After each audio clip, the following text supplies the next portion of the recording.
water bottle could hold that plasma. Just that small amount of AI energy would be able to generate as much power as, get this, 29,000 barrels of oil. One water bottle full. That's it. That equals 29,000 barrels of oil. That'll get somebody's attention, right? Absolutely. That's amazing. Right, and what that means is that AI energy is literally 4 million times more powerful than oil. So we just set the table for everything that's to follow here. This is going to be absolutely great. We've got so many things to discuss here.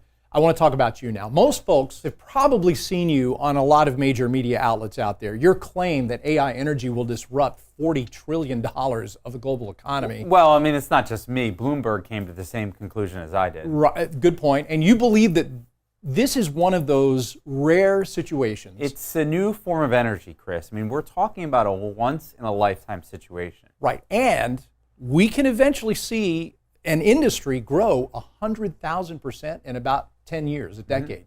You can't help but hear that, and I think that sounds a little extreme.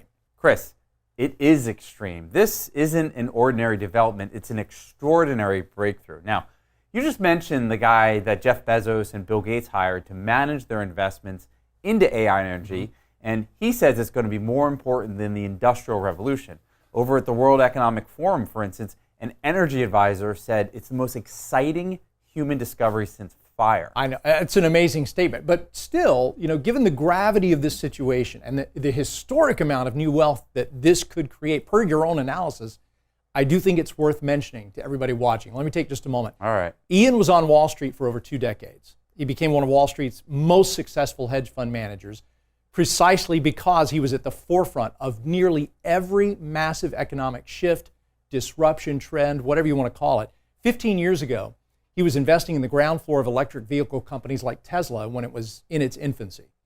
Cryptocurrencies, when they took hold, he was in early on Bitcoin and Ethereum. He went on to discover 3 largely unknown coins that each soared over 1,000%. One of them spiked 18,000% in about 8 months. So just as an aside, that was enough to turn every $500 into 90,000. $1,000 could have turned into 181,000. $10,000 into 1.8 million. That was on just one coin alone. So moving on from the fracking boom, 5G, battery storage, EVs, the IoT or Internet of Things, blockchain and crypto, he was at the forefront of all of that. And his predictions were so successful, so accurate, that there were leaders at major Wall Street firms like Goldman Sachs, Morgan Stanley, Merrill Lynch. They were paying him for his guidance. But more importantly, you have been on, what's the word? I guess crusade. You've been on a crusade, Ian, to help not just those powerful institutions like the ones I just mentioned.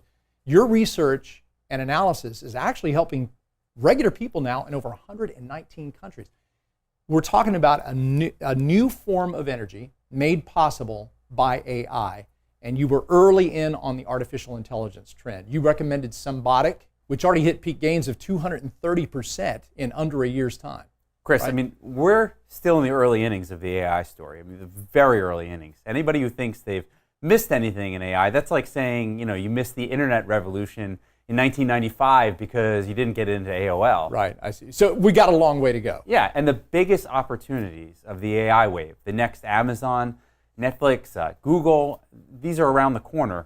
And you want to invest in these when nobody's talking about it yet. I've been on the ground floor of these disruptive technologies, and I can say that this is where all the massive gains are made. And that's why this is so important, what we're doing today. AI energy is a new technology that could be 4 million times more powerful than oil. Just think about that for a moment. Now, if I'm hearing that for the first time, I'm asking, what does that mean for me and every other American? Right.